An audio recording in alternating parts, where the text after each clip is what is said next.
الحمد لله الذي لم يزل عالما قديرا حجا قيوما سميعا بصيرا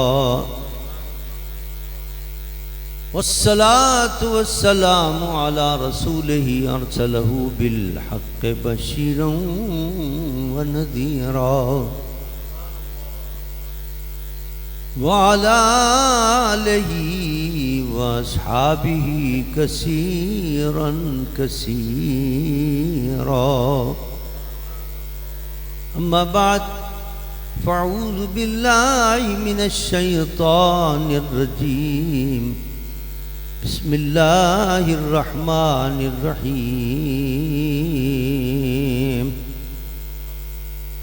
يا أيها النبي إنا أرسلناك شاهدا ومبشرا ونذيرا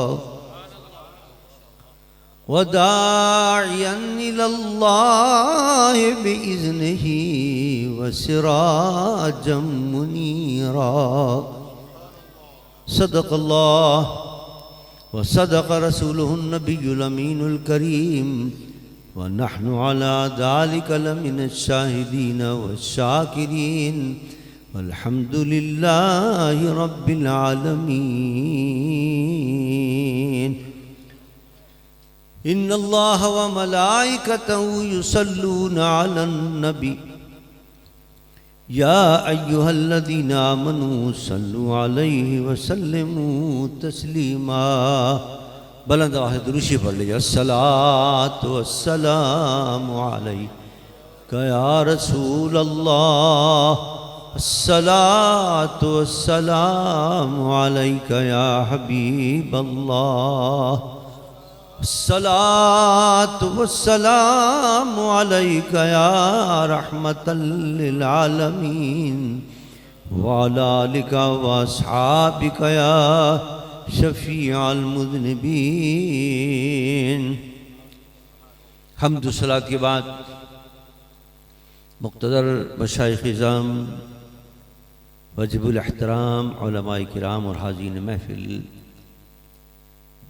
آج ہم اور آپ ایک بار پھر ایک اللہ کے مقبول بندے حضور سرور دوجاں صلی اللہ علیہ وسلم کے ایک سچے عاشق اور امتی، حافظ قرآن، استاد القراء، استاد الحفاظ،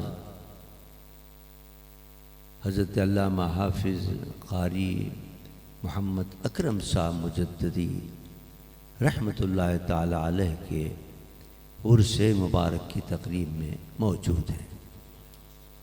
اللہ تعالیٰ حضرت مولانا کے درجے بلند سے بلند تر فرمائے اور ان کو اعلیٰ علیین میں عظیم سے عظیم تر مرتبہ عطا فرمائے۔ انہوں نے جو ساری زندگی قرآن کی خدمت کی ہے، قرآن پڑھا ہے اور پڑھایا ہے، آج وہ قرآن قبر میں بھی ان کی شفاعت کر رہا ہوگا اور حشر میں بھی ان کی شفاعت کرے گا۔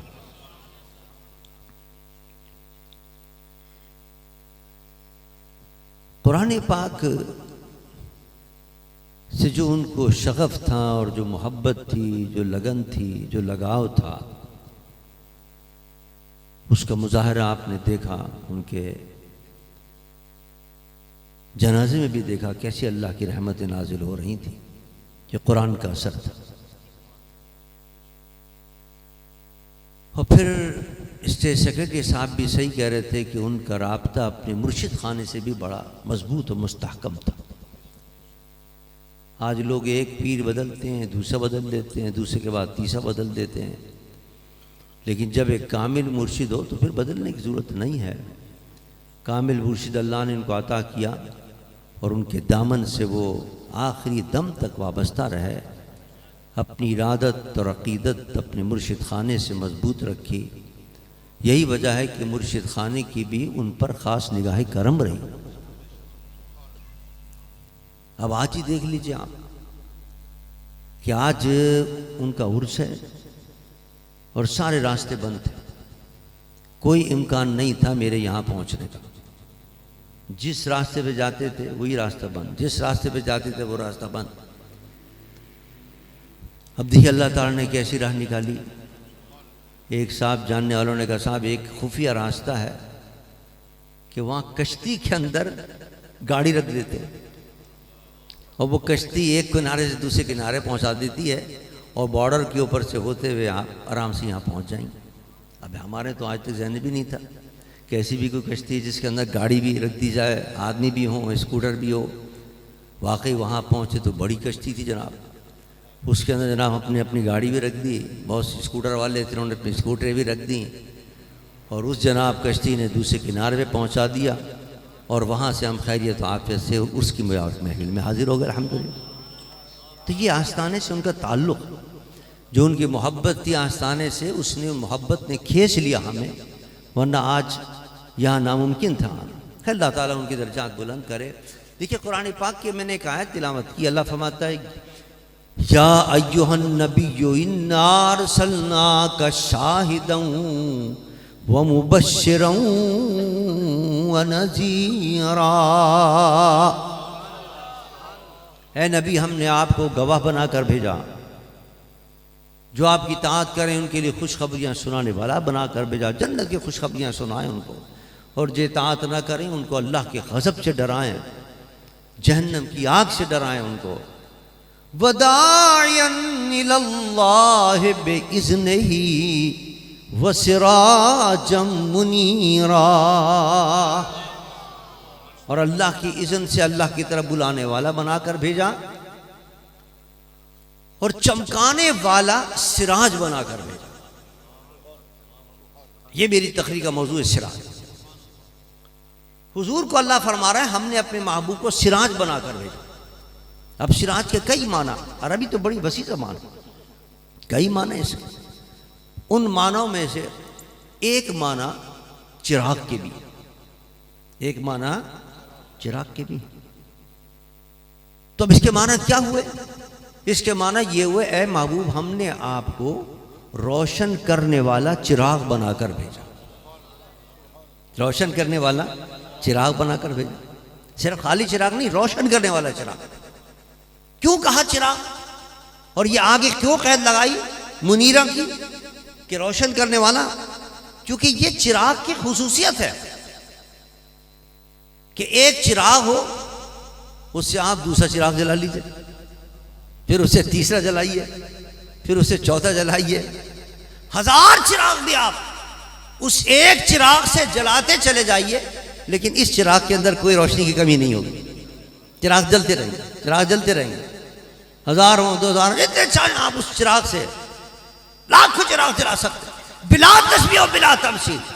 اللہ نے اپنے محبوب کو سراج منیرہ کہہ کے یہ بتا دیا محبوب جتنے بھی آسمان نبوت پر انبیاء چمکے ہیں آ کر اور وہ چراغ بن کر آئے ہیں، وہ تیرے نور سے روشن ہوتے رہے ہیں. کہیں تیرے نور سے حضرت آدم چراغ بن کر چمکے، کہیں تیرے نور سے حضرت موسیٰ چراغ بن کر چمکے، کہیں تیرے نور سے حضرت عیسیٰ چراغ بن کر چمکے، کہیں تیرے نور سے حضرت عیسیٰ چراغ بن کر چمکے.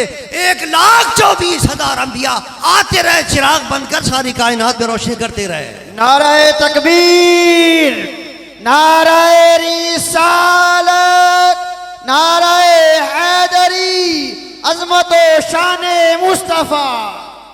اب سوال یہ ہے کہ نبی تو 12 ربیع الاول کو تشریف لائے اور یہ سارے نبی تو اس سے کئی ہزار سال پہلے آئے، تو حضور کے نور سے یہ کیسے روشن ہوئے؟ اللہ نے فرمایا یا جابر، حدیث یا جابر، حضور فرماتے ہیں یا جابر ان اللہ تعالی خلق قبل کل الاشیاء نور نبیک من نورہ. اے جابر کائنات میں کچھ نہ تھا تو اس وقت اللہ نے سب سے پہلے اگر کسی چیز کو پیدا کیا وہ تو تیرے نبی محمد کے نور کو پیدا کیا. پتہ چلا حضرت آدم سے پہلے بھی یہ نور تھا، حضرت موسیٰ سے پہلے بھی یہ نور تھا. اب اس نور سے جتنے نبی آتے رہے وہ اس نور سے منور ہو کر روشن ہو گئے آتے رہے. حضرت اور پھر آخر کے اندر میرے مصطفیٰ 12 ربیع الاول کو انسانی پیکر میں جلوہ گر ہو گئے، سب سے آخر کے اندر آئے. تو حضور اول بھی ہیں، حضور آخر بھی ہیں. سب سے پہلے مصطفیٰ کا نور پیدا ہوا، اس لیے سب سے اول ہیں، اور سب سے آخر میں انسانی لباس میں جلوہ گر ہوئے. اس کے بعد کوئی نبی نہیں، آخری نبی آئے تو آخر بھی ہیں. حضرت فرماتے ہیں کہ بزم آخر کا شمع فروزہ ہوا. بزم کے اندر آخری شمع جلتی ہے. بزم آخر کا شمع فروزہ ہوا اور نور اول کا جلوہ ہمارا نبی. نور اول کا جلوہ ہمارا نبی. اور مل کے کہتے ہیں سب سے لاؤ اعلیٰ ہمارا نبی اور سب سے بالا والا ہمارا نبی. حضور اول بھی ہیں، نور اول کا جلوہ. سب سے پہلے جو نور جلوہ گر ہوا وہ میرے مصطفیٰ کا نور تھا کائنات کے اندر، اس لحاظ سے اول ہیں. اور اس نور سے، اس شمع سے سب نے نور لیا. اس نور سے روشن ہوتے رہے حضرت آدم بھی، حضرت موسیٰ بھی، حضرت عیسیٰ بھی. اور پھر آخر کے اندر یہ شمع ایسی آئی کہ ساری شمعیں بجھتی چلی گئی. فرمایا بجھ گئیں جس کے آگے سبھی مشعلیں، بجھ گئیں جس کے آگے سبھی مشعلیں. شمع وہ لے کر آیا ہمارا نبی اور سب سے اولا و اعلیٰ ہمارا نبی اور سب سے بالا والا ہمارا نبی. یہ نور تھا جس نے سب کو روشن کیا، اور روشن کرنے کے بعد پھر ایسی روشنی لے کے آیا کہ ابھی اس روشنی کے بعد کسی روشنی کی ضرورت ہی نہیں رہی. لیکن عزیزان من، اب ظاہر بات ہے اگر کہیں اندھیرا پھیل جائے، پہلے زمانے کے اندر تو جب اندھیرا ہوتا تھا تو اللہ تعالیٰ نبیوں کو بھیجتا تھا. حضور سے نور لے کر وہ آتے تھے اور روشنی کر دیا کرتے تھے. ایمان کی روشنی ہوتی تھی، اسلام کی روشنی ہوتی تھی، معرفت کی روشنی ہوتی تھی، اعمال صالحہ کی روشنی ہوتی تھی. لوگ راہ ہدایت پر آتے چلے جاتے تھے. اب اگر اندھیرا چھا جائے، فسق و فجور کا اندھیرا چھا جائے، ظلمتوں کا اندھیرا چھا جائے، کفر کا اندھیرا چھا جائے، شرک کا اندھیرا چھا جائے، تو کون آئے گا روشن کرنے کے لیے؟ فرمایا یہی نور مصطفیٰ ہے. یہی نور مصطفیٰ اولیاء کرام کو نور عطا کرے گا، اور اولیاء جہاں جائیں گے مصطفیٰ کے نور سے روشن کرتے چلے جائیں گے. نعرہ تکبیر، نعرہ رسالت، نعرہ رسالت، نعرہ حیدری، تاجدار ختم نبوت، تاجدار ختم نبوت. ہندوستان میں اندھیرا پھیلا، اکبر بادشاہ نے نیا دین ایجاد کر لیا. اس کا مقابلہ کس نے کیا؟ اس اندھیرے کے اندر اللہ نے حضرت امام ربانی کو پیدا فرمایا. حضور کا نور لے کر آئے. حضور نے خود پیشین گوئی کی تھی، اور حضور نے فرمایا تھا کہ ایک آنے والا ایسا آ رہا ہے کہ اگر سریا پر بھی علم ہوگا تو وہاں سے بھی علم لے کر آ جائے گا. وہ عجم کے اندر آئے گا. آپ فارسی جانتے والے تھے، اسے آپ نے فرمایا عجم میں آئے گا. یہ پیشین گوئی کر دی. حضرت امام اعظم کے لیے بھی پیشین گوئی، حضرت امام ربانی کے لیے بھی ان کی پیشین گوئی موجود ہے، حضرت امام اعظم کے لیے بھی پیشین گوئی موجود ہے کہ یہ دونوں امام اپنے وقت کے آئیں گے اور روشنی کریں گے. انہوں نے اپنے اپنے وقتوں کے اندر روشنی کی ہے، عالم کو روشن و منور کیا ہے. سارے کفر کا اندھیرا ختم ہو گیا، چھٹتا چلا گیا، اور اسلام کا نور پھیلتا چلا گیا. روشنی ہوتی چلی گئی، اور یہ پھر روشنی آگے بڑھی. یہ اولیاء کرام نے پھر اپنی روشنی کو منتقل کیا. اس حضور کے نور کو، جو سراج منیرہ کا نور، انہوں نے لیا، اپنے سینے کو روشن کیا. اس نور سے دوسرے کو روشن کیا. انہوں نے اس سے آگے روشن کیا، انہوں نے اس سے آگے روشن کیا، اور یہ نور پہنچتا پہنچتا ہندوستان کے اندر پہنچا. حضرت شاہ رخ الدین رحمۃ اللہ علیہ آنوادہ، کیا خانوادہ تھا، اور کیا حضرت شاہ رخ الدین رحمۃ اللہ علیہ کا نور تھا. اندازہ کیجئے کیا نور اللہ نے عطا فرمایا تھا. اگر آپ کبھی الور کے بازار سے نکل جاتے تھے تو ہندو بنی اپنی دکانیں بند کر لیتے تھے لوگ پوچھتے تھے کیوں بند کر رہے ہو؟ کہتے تھے کہ یہ عجیب آدمی ہے، جس پر نظر پڑتی ہے وہی لا الہ الا اللہ پڑھنا شروع کر دیتا ہے۔ کیا نور اللہ نے عطا فرمایا! نکاح پڑھتے ہی روشن ہو جاتا تھا دل ایمان سے، عشق مصطفیٰ سے روشن ہو جاتا تھا، حضور کی محبت سے روشن ہو جایا کرتا تھا۔ یہ شان تھی حضرت شاہ رخ الدین کی۔ پھر وہ نور آیا حضرت شاہ مفتی محمد محمود الوری رحمۃ اللہ۔ پھر جہاں جب حضرت تشریف لائے پاکستان کے اندر، ہمارے حافظ اشرف صاحب، حافظ اکرم صاحب، انہوں نے کہا بھائی تلاش کریں کوئی مرشد، کامل مرشا، پتہ نہیں کتنے مرشدوں کے پاس گئے، سب کو دیکھا۔ سب کو دیکھنے کے بعد اگر ان کی آنکھ کہیں ٹکی ہے جا کر تو حضرت شاہ مفتی محمود الوری کی ذات گراما پہ ٹکی، اس لیے کہ جو نشانی قرآن و حدیث کے اندر اللہ نے اولیاء کی بیان کی وہ یہی نشانی ہے کہ اذا ذکر اللہ، کہ ان کو دیکھ کر اللہ یاد آ جائے۔ وہ یہی نشانی ہے کہ فاتبعونی یحببکم اللہ، کہ میرے محبوب وہی ہوگا، ولی وہی ہوگا جو میرے محبوب نبی کا اتباع کرنے والا ہوگا۔ جب وہ نبی کا اتباع کرے گا تو نبی کا جو نور ہے وہ اس کے سینے کے اندر منتقل ہوتا چلا جائے گا، اور جو اتباع نہیں کرے گا اس کو کیسے نور ملے گا؟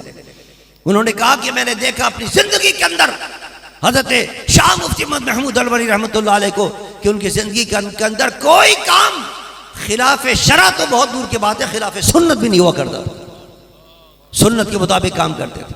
الحمدللہ وہ فیض جاری ہوا، اور وہ فیض حافظ اکرم صاحب کے ذریعے جاری ہوا، حافظ اشرف صاحب کے ذریعے جاری ہوا، مدارس کھولے، لوگوں کو پڑھایا۔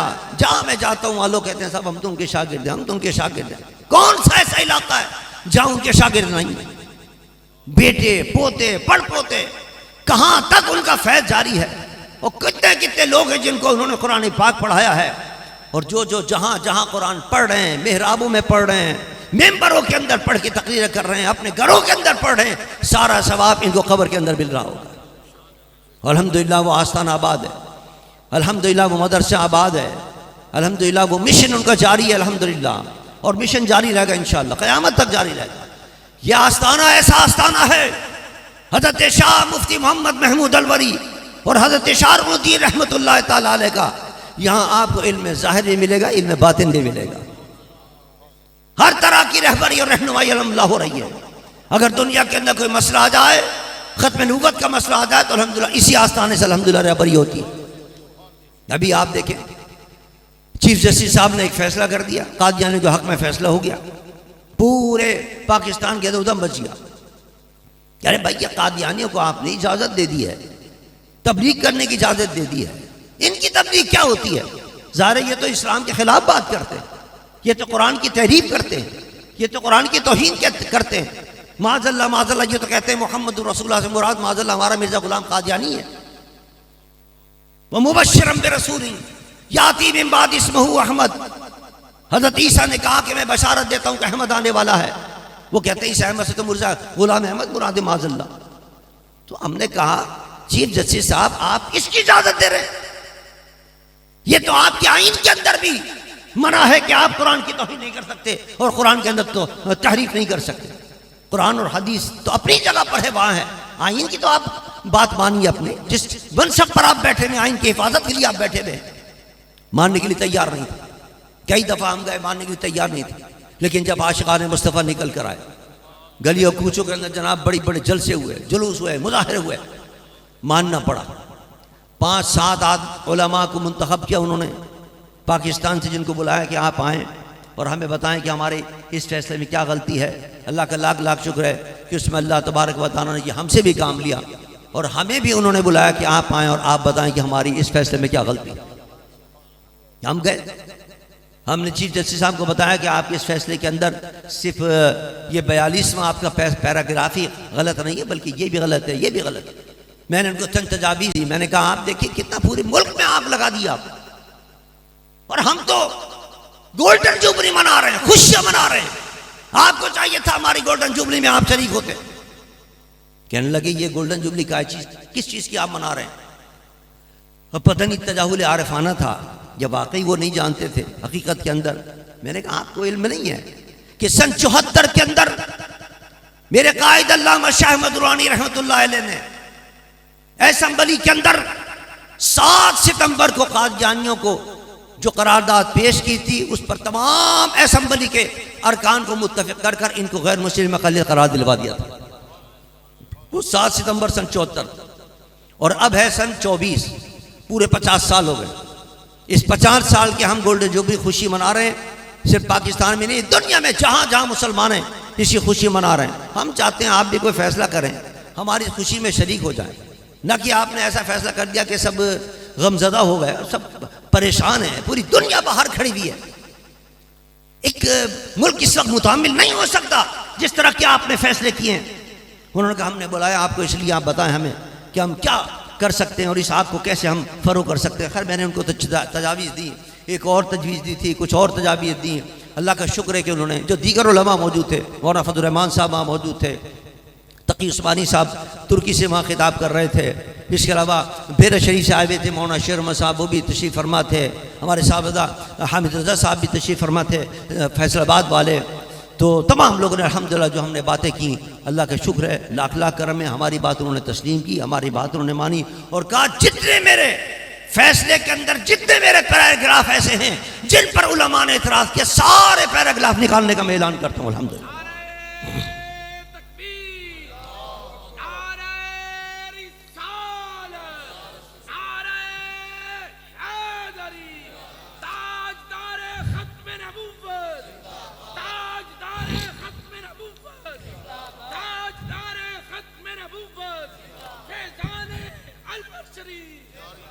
یہ بہت بڑی عاشقان مصطفیٰ کی کامیابی ہے. اور یہ کامیابی کب ہوئی؟ جب تمام عاشقان مصطفیٰ میدان عمل کے اندر آئے. اگر ہم اکیلے ہوتے یا کوئی دوسری جماعت اکیلی ہوتی تو چیف جسٹس صاحب پر کوئی اثر نہیں پڑتا. چیف جسٹس صاحب کے متعلق تو جب میں وہاں سے آ رہا تھا تو کوئی جناب وکیل شکایت کر رہا تھا، کوئی جج شکایت کر رہا تھا، صاحب نہ کسی کی بات سنتے ہیں نہ کسی کی بات مانتے ہیں، جس کو چاہتے ہیں نکال دیتے ہیں، جس کی چاہتے ہیں بے عزتی کر دیتے ہیں، جس کو چاہتے ہیں جناب حکومت سے اتار دیتے ہیں، اور کوئی نہیں ان کا کوئی. لیکن آپ دیکھیں یہ ختم نبوت کا اعجاز ہے، یہ نبی کی عظمت کا اظہار ہے کہ وہ بھی متاثر ہو گئے کہ واقعی ختم نبوت کا معاملہ معمولی نہیں. اور میں نے بھی ان کو اہمیت دلائی. میں نے کہا آپ پارلیمنٹ کو دیکھ لیجئے، پارلیمنٹ کے اندر ادھر حزب اختلاف والے بیٹھے ہیں، ادھر حزب اقتدار والے بیٹھے، دونوں آپس میں 10 بگریباں ہیں، چھوٹی چھوٹی باتوں پر لڑتے ہیں. لیکن یہ ختم نبوت کا ایسا مسئلہ ہے جس پر حزب اختلاف ہو یا حزب اقتدار ہو، سارے پارلیمنٹ متفق ہو کر ایک بات کہہ رہے ہیں کہ چیف صاحب آپ نے فیصلہ صحیح نہیں کیا ہے، ہم آپ کے فیصلے کو جوتی کے نوک پر رکھتے ہیں. یہ ہے شان ختم نبوت. اس سے آپ اندازہ کریں کہ یہ معاملہ معمولی نہیں ہے، بڑی اہمیت کا حامل معاملہ. تو الحمدللہ لیکن یہ معاملہ کب ہوا؟ جب سب مل کر آئے. ہم یہی کہتے ہیں اپنے اہل سنت والجماعت کی جماعتوں سے بھی. اب میں نے شروع کیا اہل سنت کو پہلے ملانا، چلو کم سے کم اہل سنت میں مل جائیں، پھر تمام مسالے کے لوگوں کو ملائیں گے. لوگ میرے پیچھے پڑ گئے، صاحب آپ فلاں کے پاس کیوں گئے تھے صاحب؟ وہ تو شیعہ ہو گیا اس کے پاس کیوں گئے تھے صاحب؟ اور وہ دیوبندی ہو گیا اس کے پاس. ارے بھائی اسی لیے تو گیا تھا. اگر وہ واقعی شیعہ ہو گیا تو وہاں پہ لے کے آئے اس کو. اور اگر تم نے زبردستی تو شیعہ بنا رکھا ہے تو اس کی وضاحت کریں کہ صاحب یہ شیعہ نہیں ہے، غلط آپ کو خبر پہنچ گئی ہے. تو جائیں گے جبھی تو پتہ چلے گا. لیکن کتنی تنگ نظری ہے ہمارے اندر، آپ اندازہ کیجئے. ایک سنی کے پاس جانا بھی گوارا نہیں، اس سے بات کرنا بھی گوارا نہیں کہ آپ گئے کیوں اس کے پاس؟ بھائی صلح کرانے گئے ہیں، بات کرنے گئے ہیں، اس سے تفصیل معلوم کرنے گئے ہیں کہ تم پر یہ الزامات ہیں، اس کے جواب دو. جب جائیں گے نہیں تو کون جواب دے گا اس کو؟ لیکن ہمارے یہاں تنگ نظری انتہا کی ہو گئی ہے. ہم تو یہ چاہتے ہیں صرف اہل سنت نہیں، تمام مذہبی جماعتیں ایک پلیٹ فارم پر جمع ہو جائیں. اور میں خدا کی قسم کھا کے کہتا ہوں اگر یہ تمام مذہبی جماعتیں ایک پلیٹ فارم پر جمع ہو جائیں، پاکستان میں دوسرے دن اسلام کا نظام نافذ ہو جائے. نعرہ تکبیر، نعرہ رسالت، نعرہ حیدری، نعرہ حیدری، عظمت و شان مصطفیٰ. لیکن پتہ ہے یہود و نصاروں کو پتہ ہے کہ مذہبی طاقت بہت بڑی طاقت ہے. اور دیکھ لیا انہوں نے، ابھی دیکھ لیا چند دن پہلے کہ سپریم کورٹ، یہ پاکستان کی تاریخ کا فیصلہ ہے کہ سپریم کورٹ نے کبھی اپنا فیصلہ تبدیل نہیں کیا. لیکن یہ پہلی مرتبہ ہوا ہے کہ ختم نبوت کے حق میں اللہ نے ان کو یہ توفیق عطا کی ہے کہ انہوں نے اپنا فیصلہ تبدیل کر لیا. ان کو پتہ چل گیا کہ مذہبی طاقت کیا ہوتی ہے، دنیا والوں کو پیغام مل گیا مذہبی طاقت کیا ہوتی ہے. اس لیے وہ متحد نہیں ہونے دے رہے. اور افسوس یہ ہماری مذہبی جماعتیں بالخصوص ہماری اہل سنت کی جماعتوں اتنی عقل نہیں ہے، سوچیں تو صحیح کہ یہ دشمن کی سازش ہے کہ ہمیں متحد نہیں ہونے دے رہے. بیٹھیں سوچیں مل کر کہ کس کے متعلق کیا شکایت ہے اس سے پوچھیں اور شکایت رفع کرنے کی کوشش کریں. اگر کوئی غلط کام ہے، اگر کوئی غلط عقیدہ ہے تو اس سے توبہ کروائیں اس سے، اور اگر کسی پر الزام ہے تو اس کی برات ظاہر کریں. اسی لیے ہم کوشش کر رہے ہیں اور انشاءاللہ یہ کوشش جاری رہے گی. کسی کے فتوے سے میں نہیں ڈرتا، جتنا چاہے کوئی فتویٰ لگاتا رہے. میں انشاءاللہ کوشش کر رہا ہوں کہ تمام اہل سنت ایک پلیٹ فارم پہ جمع ہو جائیں. پھر کوشش ہوگی کہ تمام مذہبی جماعت ایک پلیٹ فارم پہ جمع ہو جائیں. انشاءاللہ ایک وقت آئے گا پاکستان میں نظام مصطفیٰ کا بول بالا ہوگا انشاءاللہ. ہمارے حافظ اکرم صاحب نے یہاں مدرسے کھولے ماشاءاللہ، یہ مدرسہ چل رہا ہے. حافظ محمد زبیر صاحب ماشاءاللہ صحیح معنوں میں جانشینی کا حق ادا کر رہے ہیں. اللہ تعالیٰ ان کے علم میں، عمر میں، عمل میں ان کے برکت عطا فرمائے، ان کو دینی دنیا دونوں برکتیں ترقیاں عطا فرمائے. ہمارا اور آپ کا سب کا فرض بنتا ہے حافظ اکرم صاحب کی جو علمی یادگار ہیں مدرسے، ان کے ساتھ مکمل تعاون کریں، بھرپور انداز سے تعاون کریں، اس کو ترقی دینے کی کوشش کریں. لیکن ابھی تو صرف یہاں قرأت پڑھائی جا رہی ہے، حفظ و نازہ پڑھایا جا رہا ہے. اگر آپ یہاں تعاون کریں اور کوئی اچھا عالم آئے، جہاں کیا نام ہے کوئی مفتی یہاں آ کے بیٹھے، تو مفتی کو کوئی 5,000 10,000 تنخواہ تو نہیں ہوگی، بہت اچھی خاصی تنخواہ لیتا ہے. کون دے گا اس کی تنخواہ؟ آپ حضرات کوشش کریں کہ کوئی اچھا علماء میں سے یہاں کسی عالم کو لا کے بٹھائیں، تاکہ یہاں درس جامعہ کا بھی آغاز ہوتا ہے. یہاں قرآن بھی پڑھائے جائیں اور قرآن کی تفسیر بھی پڑھائی جائے، حدیث کی تفسیر بھی پڑھائی جائے. الحمدللہ بچوں کا کام ہو رہا ہے. بچیاں تو یہاں عالم بن کر نکل رہی آتی، بچیاں یہاں ماشاء پڑھ رہی ہیں اور بچے یہاں ادارے میں علم دین حاصل کر رہی ہیں. لیکن اب طلباء کا بھی یہاں ادارہ ہونا چاہیے جس میں طلباء جو ہیں وہ علم دین حاصل کر کے جائیں. آپ سب حضرات کی فرض بنتا ہے کہ علم دین کی مدد کریں. یہاں سے اب دیکھیں نا کتنے یہاں سے فارغ ہو کر گئے ہیں علماء، اور کتنے جناب یہاں سے فارغ ہو کر حفاظ گئے ہیں، قراء گئے ہیں، اور جہاں جہاں وہ پڑھ رہے ہوں گے، جن لوگوں نے مدرسے کے ساتھ تعاون کیا ان سب کو آج ثواب مل رہا ہوگا. پتہ نہیں کتنے لوگ ہیں جو اس وقت زندہ بھی نہیں ہیں جنہوں نے یہ مدرسہ بنایا ہوگا، جنہوں نے مدرسے میں تعاون کیا اس زمانے میں جب پڑھ کے لوگ چلے گئے. بڈھے لوگ یہاں بیٹھے ہوئے ہیں جو یہاں سے پڑھ کے نکل کے گئے ہیں، لیکن جو مر گئے ان کو آج بھی قبر میں ثواب مل رہا ہوگا. آپ بھی اپنے قبر کا سامان کریں، ایسے مدارس کے ساتھ تعاون کیا کریں جن مدارس کے اندر قرآن و حدیث پڑھایا جا رہا ہے، قرآن و حدیث کی تفسیر پڑھائی جا رہی ہے، علوم دینیہ پڑھائے جا رہے ہیں. جب یہاں سے عالم بن کر لوگ نکلیں گے تو صحیح معنی میں وہ دین کی خدمت کریں گے، اور جب دین کی خدمت ہوگی تو ثواب آپ کے نام میں لکھا جائے گا. اللہ تبارک و تعالیٰ میری اور آپ کی حاضری قبول فرمائے. وما علینا